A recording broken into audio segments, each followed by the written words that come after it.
Bonjour et bienvenue dans votre émission de prière. J'aimerais aujourd'hui dire à quelqu'un, ne vous inquiétez de rien, mais en toute chose, faites connaître vos besoins à Dieu avec des supplications, dans la prière, avec des actions de grâce. Faites connaître à Dieu vos demandes et la paix de Dieu qui surpasse toute intelligence gardera vos cœurs et vos pensées en Jésus-Christ. Et c'est un encouragement du Saint-Esprit pour quelqu'un aujourd'hui, que la paix de Dieu puisse garder toutes vos pensées en Jésus-Christ, notre Seigneur.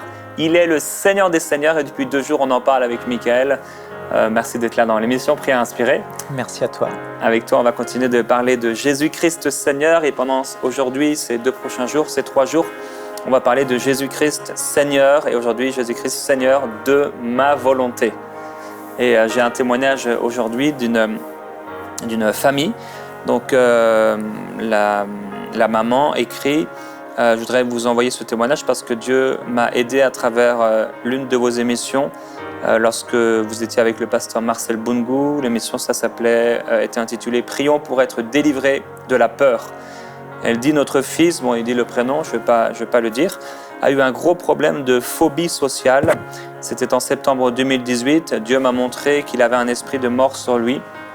Dieu m'a demandé de me repentir parce que dans un moment très désespéré dans notre couple, j'avais souhaité arrêter de vivre avec mes enfants. Et à ce moment-là, j'avais mon fils de 6 mois dans les bras. Il a maintenant 24 ans. Après cette repentance, juste après, Dieu m'a aussi montré que les bruits que mon fils entendait dans la chambre qu'il y a chez nous étaient des bruits liés à cet esprit de mort. Jamais je n'aurais pensé avoir ça dans notre maison. Alors que j'étais dans cette chambre et que j'étais terrifié, j'ai prié sans pouvoir vraiment faire de phrases, mais j'ai prié que le sang de Jésus nous protège. Cela a duré 2 jours, je crois. Je me souviens plus bien car j'étais tellement angoissé et j'ai eu ce verset de la Bible dans Jérémie 15:20. « Ils te feront la guerre, mais ils ne te vaincront pas. Amen. Car je serai avec toi pour te sauver et te délivrer, dit l'Éternel. » Et les bruits ont cessé. Mais ça a été tellement effrayant que j'ai commencé à avoir peur de tout. J'étais seul cette semaine-là à la maison, le soir, alors que j'étais totalement envahi par la peur. Je cherchais quelque chose à écouter sur mon portable pour m'aider à tenir le coup. Et votre émission avec le pasteur Marcel Boungou s'est affichée. Je l'ai écouté plusieurs fois, j'ai chanté avec vous. Cela m'a accompagné les jours suivants et je réécoutais en priant, en chantant avec vous. Et alors, la peur est partie. Je remercie tellement Dieu pour les délivrances qu'il nous donne. Depuis, mon fils a complètement changé.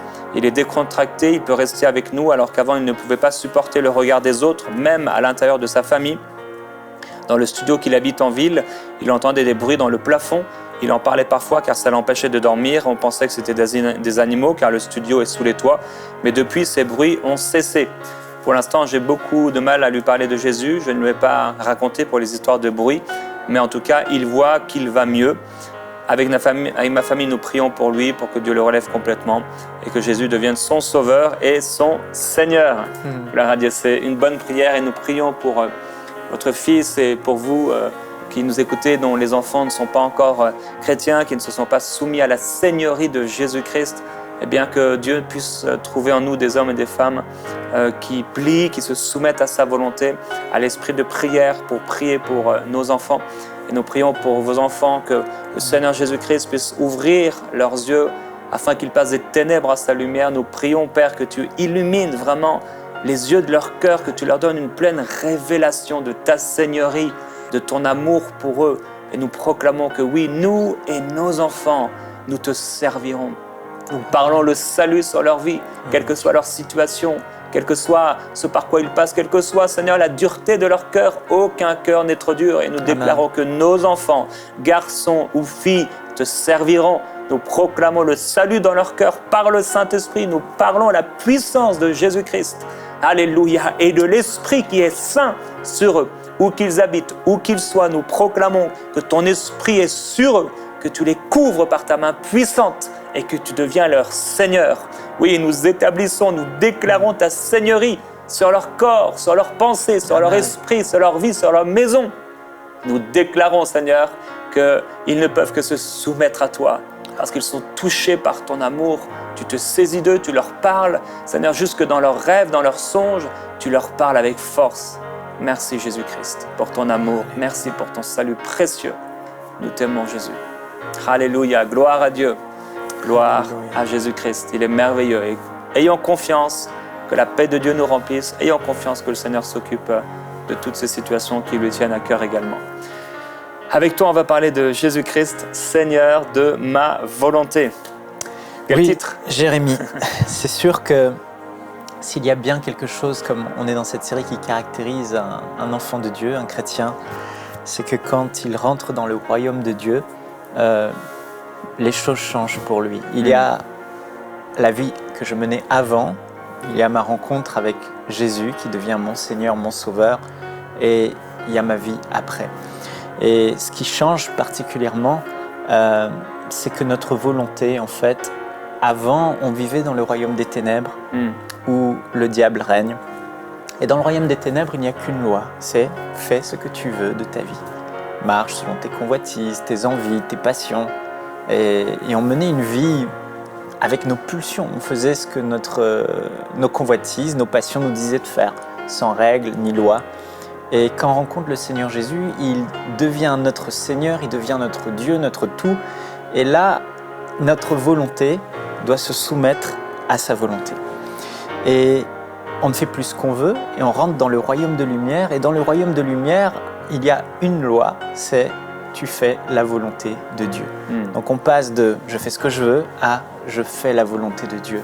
Et la vie chrétienne, ce n'est pas un Disneyland, même s'il y a des bénéfices, même s'il y a abondance de paix, abondance de joie, même si le joug de la seigneurie de Jésus, de sa royauté sur nos vies, de son règne est doux et léger, on ne peut pas, en tant que chrétien, continuer à faire ce qu'on veut, mais notre volonté doit vraiment se soumettre. Et là, la vie chrétienne, c'est une vie de renoncement. C'est ce que Jésus a dit. Il a dit, si quelqu'un veut venir après moi, qu'il renonce à lui-même, qu'il se charge de sa croix et qu'il me suive.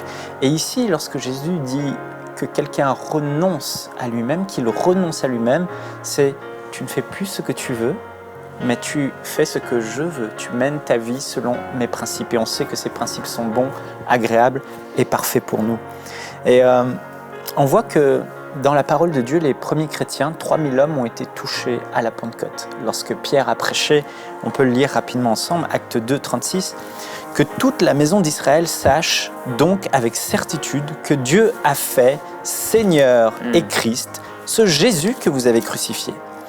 Après avoir entendu ce discours, ils eurent le cœur vivement touché et ils dirent à Pierre et aux autres apôtres, « Hommes frères, que ferons-nous » Avant, ces hommes faisaient ce qu'ils voulaient. Et là, ils réalisent que Jésus-Christ est Dieu et qu'il est le Seigneur. Et ils se disent, mais qu'est-ce qu'on doit faire pour être sauvé ? Pierre leur dit, repentez-vous et que chacun de vous soit baptisé au nom de Jésus-Christ pour le pardon de vos péchés, et vous recevrez le don du Saint-Esprit. Au verset 41, « Ceux qui acceptèrent sa parole furent baptisés. Et en ce jour-là, le nombre des disciples s'augmenta d'environ 3000 âmes. » Le Seigneur n'a pas fait de nous des robots. Et quand on rentre dans le royaume de Dieu, il est tellement bon qu'il nous donne son esprit, le Saint-Esprit. Et il dit, je mettrai mon esprit en vous et je ferai en sorte, dans Ézéchiel, je ferai en sorte que vous suiviez mes ordonnances et que vous respectez mes lois. Donc Dieu est tellement bon qu'il nous donne la force, la capacité d'obéir en toute simplicité à sa parole sans que ce soit difficile pour nous, parce que c'est sa vie en nous qui met les dispositions pour qu'on le fasse. Par contre, il y a quelque chose que Dieu ne pourra jamais faire. C'est décider à notre place. Et ça, c'est la volonté. On reste libre de nous-mêmes. Et même s'il nous donne la force de faire, il faut qu'on le veuille. Il faut qu'on veuille lui obéir. Et là, ces 3000 hommes sont confrontés à un ordre. Ok, qu'est-ce qu'on doit faire ? Repentez-vous. Détournez-vous de vos péchés et soyez baptisés. Et là, le Seigneur Jésus a introduit quelque chose que je peux appeler le premier acte d'obéissance. On va voir si réellement je suis votre Seigneur. On va voir si réellement vous êtes propre au royaume de Dieu ou pas. Et là, le tri commence. Il s'agit plus de dire « Ah oui, en donnant ma vie à Jésus, je vais avoir la paix, la joie, le bonheur, la vie éternelle. Youhou !» Non, il y a des exigences. On doit faire ce que le Seigneur veut. Et là, ces 3000 hommes le tri commence à être fait. Il y en a peut-être qui avaient des rendez-vous le soir, il y en a peut-être qui disaient « Oh non, mais il fait froid, j'ai pas envie d'aller dans l'eau. Je ne comprends pas pourquoi me faire baptiser, pourquoi aller dans l'eau, non ?» Et là, déjà, il y a beaucoup de personnes qui sont disqualifiées à ce moment-là parce qu'ils veulent des bénéfices de Dieu, mais ils ne sont pas prêts à poser le premier acte d'obéissance au Seigneur Jésus. Le premier acte qui montre que, oui, ta foi est sincère. Ce n'est pas juste pour tirer des choses de Dieu, que tu t'engages envers Dieu. Ce n'est pas juste pour recevoir les bénéfices du royaume, c'est non. Il y a des exigences. Je fais réellement de Jésus mon roi. Je fais réellement de lui mon Seigneur. Et voilà, je le prouve, même si c'est assez spécial d'aller dans l'eau et de se faire baptiser. Jésus a dit, celui qui croira et qui sera baptisé sera sauvé. Alors là, 3000 hommes se sont fait baptiser. Et j'ai eu cette pensée à cœur parce que je crois qu'il y a beaucoup de personnes qui nous suivent et qui se disent, mais je ne veux pas me faire baptiser. Je crois en Jésus, mais je ne veux pas. Mais Jésus a dit, celui qui croira et qui sera baptisé sera sauvé. Il y a des moments où il ne faut pas se poser des questions. Il y a des moments où le Seigneur dit des choses, il ne faut pas essayer de comprendre le pourquoi, mais le Maître l'a dit. Le Maître l'a dit, la parole de Dieu le dit. Donc, puisque il est devenu mon Seigneur, je vais obéir. Et j'aimerais vous encourager, obéissez. Vous êtes peut-être fait baptiser bébé, quelqu'un vous a baptisé, mais on n'a pas le temps de rentrer dans tout un tas d'explications. Vous pourrez taper sur le site MCI TV le baptême d'eau, la signification, mais Jésus l'a dit, vous devez vous faire baptiser. C'est le premier acte. Si là déjà il y a une lutte en vous et que vous ne voulez pas, c'est que quelque chose ne va pas dans votre cœur. Et je veux vous dire, Jésus a demandé à ce qu'en pleine conscience, nous-mêmes, nous choisissions de nous engager par les eaux du baptême. Symbole de notre mort à notre ancienne vie. Et maintenant on vit, non plus pour nous, mais pour Christ. Et j'ai juste une pensée, c'est ça. Si vous êtes une mère de famille et que vous n'êtes pas baptisé d'eau, mais vous priez pour le salut de vos enfants, vous avez besoin de vous faire baptiser d'eau. C'est tellement important. Tellement important. Faites-vous baptiser d'eau et vous seriez surprise de voir ce que le Seigneur va faire à travers votre acte d'obéissance. Amen. Et on accuse beaucoup le diable. On dit, ouais, mais si je fais ça, si je commets tel péché, si je trompe mon mari, si je vis dans le mensonge, l'exagération, si je ne déclare pas tout aux impôts, si... en gros, on fait des choses dans nos vies, parfois en tant que croyants, qui ne sont pas saintes, qui ne sont pas selon la volonté de Dieu. Et on dit non, mais c'est le diable, c'est le diable, c'est le diable. Et le diable, il s'en prend plein les dents. Mais la réalité, c'est que ce n'est pas le diable. La plupart du temps, la vraie réalité, c'est que l'enfant de Dieu, le chrétien, ne veut pas se soumettre. Et il est bon de rappeler que lorsqu'on est rentré dans le royaume de Dieu, on a pris cette décision de mourir à soi-même, de renoncer à notre volonté. C'est la grande chose qui change et c'est la chose fondamentale qui change. Avant, je faisais ce que je voulais. Maintenant, je fais ce que Jésus veut. Et c'est ce qui caractérise tous les chrétiens et c'est normal en fait. Et j'aimerais aussi mettre l'accent sur un point important. Quand le Seigneur nous demande, c'est vrai, de nous faire baptiser, de renoncer à certaines choses, mais plus on avance dans notre vie chrétienne, il y a quelque chose de très important pour Dieu, c'est notre sanctification.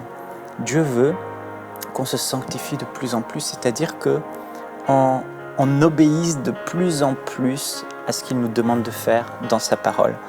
Et dans la vie des enfants de Dieu, on oublie souvent ça et on a tendance à ne plus recevoir la parole de Dieu comme elle l'est vraiment, c'est-à-dire comme étant la parole du Seigneur.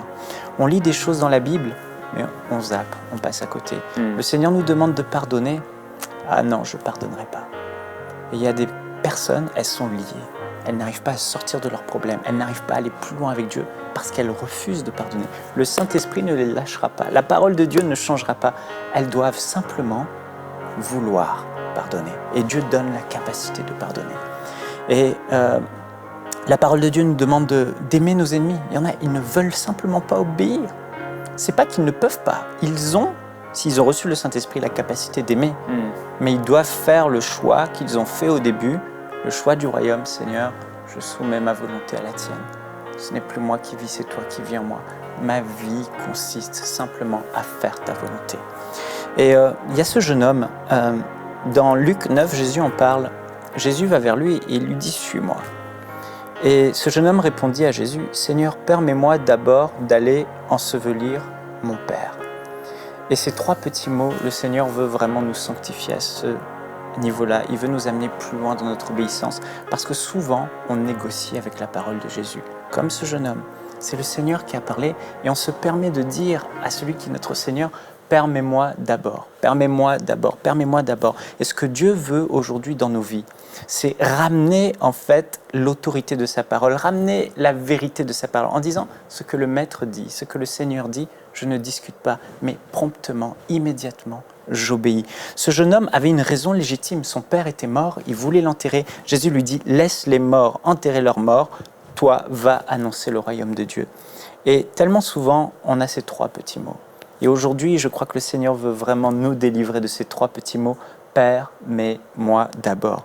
Le Seigneur nous demande des choses, mais ils sont tellement lourds de conséquences, ces 3 petits mots. On dit, Seigneur, permets-moi d'abord, s'il te plaît, de finir mes études. Permets-moi d'abord d'avoir un bon travail. Permets-moi d'abord de me marier. Permets-moi d'abord d'avoir mes enfants. Permets-moi d'abord de devenir propriétaire, de rénover ma maison, de régler mon problème.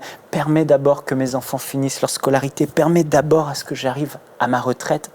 Et constamment, les enfants de Dieu passent leur temps à remettre à discuter la parole de Dieu. Père, mais moi d'abord. Mais ici, le Seigneur veut montrer que même l'excuse la plus légitime, l'enterrement dans quelques jours du père de ce jeune garçon, ne passe pas. Le Seigneur rappelle la priorité. Non, maintenant, vous êtes dans mon royaume. Maintenant, je suis le Seigneur et je vous demande de faire passer ma volonté avant votre volonté.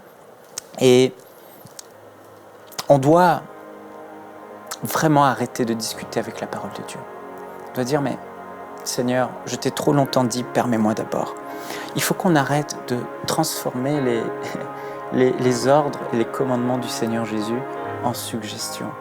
Le Seigneur nous parle tellement de fois, il dit des choses, et nous on est là, permets-moi d'abord, on remet à plus tard, on remet au lendemain, on reporte.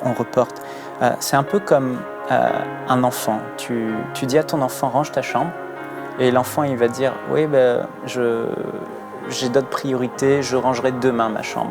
Mais une obéissance, en fait, qu'on reporte, c'est une désobéissance, c'est un péché. Et quand on agit comme ça avec la parole de Dieu constamment, on est en train de vraiment se faire du tort et montrer au Seigneur Jésus qu'il ne règne pas vraiment dans notre vie. Or, l'engagement qu'on a pris avec lui, c'est de le laisser régner dans notre vie. L'alliance qu'on a fait avec lui, c'est Seigneur, je te donne ma vie et je vis pour toi. Et il faut vraiment revenir à ces dispositions de cœur où on ne négocie plus avec la parole de Dieu et on dit Seigneur, ce que tu as dit, c'est oui et amen. Ta parole est une vérité, je n'ai pas à discuter. Aujourd'hui, les gens discutent, c'est écrit noir sur blanc. Non, mais ils trouvent toutes sortes d'excuses. Il faut être comme Pierre et André. Jésus leur dit, suivez-moi et je ferai de vous des pêcheurs d'hommes. Aussitôt, ils laissèrent les filets et le suivirent. Et j'aimerais qu'on puisse vraiment prier pour ça, que la parole de Dieu soit non négociable dans la vie des enfants de Dieu. On est là dans nos églises, Jérémie, tellement de fois, et au lieu d'entendre la parole, de la saisir, le Seigneur a dit, ok, on le fait, le Seigneur l'a dit, le Maître l'a dit. On est là, le Seigneur a dit quoi ? J'ai d'autres choses à faire, j'ai un repas ce soir. Mais à trop avoir dit que Jésus est le Sauveur et de ne pas avoir rappelé aux enfants de Dieu que oui, le Seigneur est aussi, avant tout, le Seigneur des Seigneurs, notre Dieu, notre Créateur. On a fait une démocratie du royaume de Dieu. Et je crois que le Seigneur veut purifier nos cœurs à ce niveau et que dès qu'on entend sa parole, tout change maintenant. Le Maître l'a dit. Je ne laisse tomber aucune de ses paroles. Ce qu'il dit, je le fais. Ce qu'il ordonne, même si je ne comprends pas, je le fais. Il me dit d'aimer, j'aime. Il me dit de pardonner, je pardonne. C'est ça. Amen. Amen. Alléluia. Gloire à Jésus. Gloire à Dieu dans ce temps de prière. Il y a déjà des personnes à qui Dieu parle d'abandonner des choses et de renoncer à des choses. Et vous pouvez déjà, comme un signe de renoncement à votre volonté, le déclarer avec votre bouche, de tout votre cœur. Seigneur, j'abandonne cette chose que tu mets devant ma vue, devant mes yeux. Et faites-le vraiment, faites-le maintenant dans la prière. Renoncez à votre vie, à votre volonté. Seigneur Jésus, nous t'aimons. Tu l'as dit toi-même, tu n'étais même pas venu pour faire ta volonté, mais celle de ton Père. Tu as été l'exemple parfait, le modèle parfait. Oui, tu as appris l'obéissance. Et nous voulons aussi, chaque jour, porter cette croix. Nous voulons, Seigneur, accomplir toute ta volonté. Je prie que vraiment tu nous aides dans le quotidien. Parce que c'est vrai, c'est si facile de dire je te donne tout et fais ce que tu veux. Mais dans le quotidien, dans les heures, dans les minutes, dans les moments où on n'a pas envie, quand tu viens et tu nous pousses à prier pendant qu'on voulait faire quelque chose d'autre, quand tu viens à un moment où on n'est pas à l'église, on n'est pas dans une réunion, où on est là dans la vie quotidienne, dans la vie simple et que tu nous demandes de faire quelque chose. Parfois c'est si dur. Parfois, il y a tant de résistance. Parfois, on mange alors qu'on n'aurait pas dû manger. On rit alors qu'on aurait dû pleurer. On discute alors qu'on aurait dû être silencieux. On sort alors qu'on aurait dû rester à la maison. Précieux Jésus-Christ. On se tait alors qu'on aurait dû parler de toi. On s'arrête, on s'immobilise alors qu'on aurait dû prier pour un malade. Alléluia, précieux Jésus-Christ.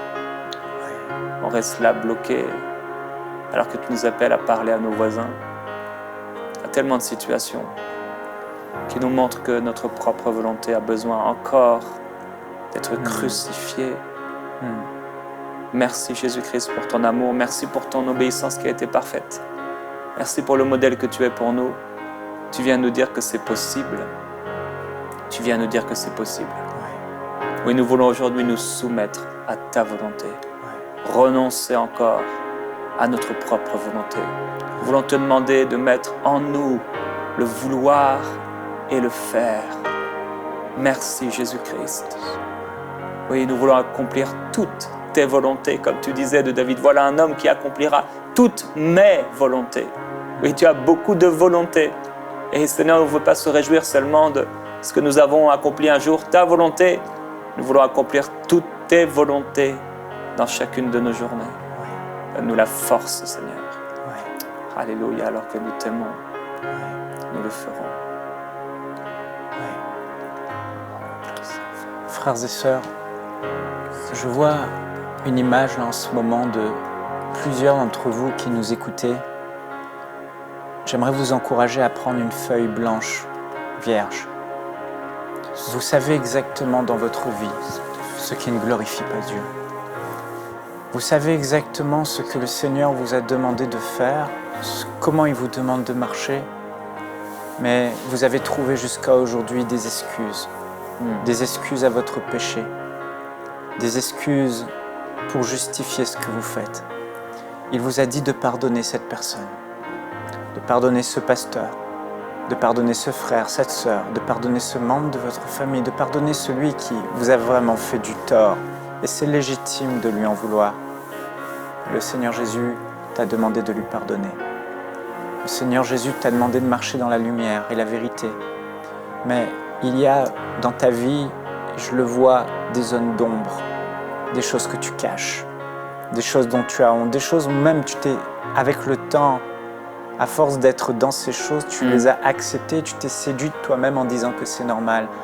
Aujourd'hui, à cet instant précis, le Saint-Esprit fait tomber le voile et il te rappelle que ton Dieu est saint et que tu dois marcher comme Jésus lui-même a marché. Tu dois marcher dans la lumière et dans l'amour. Et je te vois en train d'écrire sur une feuille. C'est un nouveau départ pour toi aujourd'hui. Tu écris tout. Tu notes tout ce que tu dois changer, tout ce que tu as entendu dans la parole, à l'église, toutes ces choses-là. Mais tu les as rejetées. Là, le Seigneur veut qu'aujourd'hui, ce soir même, aujourd'hui même, ce matin même, je ne sais pas à quel moment tu vois cette vidéo, mais que tu en finisses avec ça et que tu repartes à zéro. Alléluia.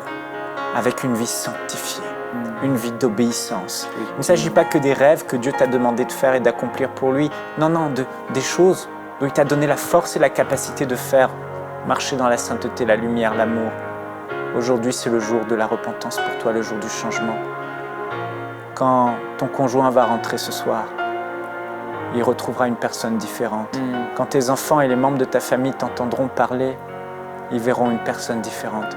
Parce qu'aujourd'hui, tu as décidé d'aligner ta volonté à sa volonté, de renoncer aux œuvres de la chair. Tu ne seras pas comme les Israélites dans le désert qui ont cédé à la chair, mais tu vas continuer à te soumettre et à faire de Jésus-Christ ton Seigneur, le Seigneur de ta vie.